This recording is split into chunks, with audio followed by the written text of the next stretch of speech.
आता ही वाली रबडी मी कुठे खाल्ली हे मी तुम्हाला पुढे सांगतेच, पण त्याआधी ना सकाळी सकाळी चहा आणि खूप लवकर आवरलं, कारण आज आम्हाला निघायची वेळ होती आणि निघायचा दिवससुद्धा होता तो की औरंगाबादवरून पुण्यामध्ये. म्हणून सगळ्या बॅग्स वगैरे आणल्यात, गाड्या काढायची तयारी केली.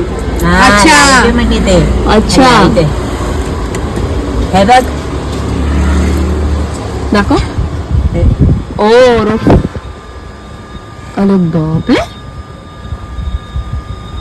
अरे बापरे, अरे बापरे गुजुरी काय दिसतो वैदी. दिसतो का खाऊ, दिसतो का खाऊ. कुराव कुराव खाऊनी कुराव स्पॅरो कुराव. अरे बाळा त्यांना विचार करा काढू का म्हणा. जाऊ का विचार.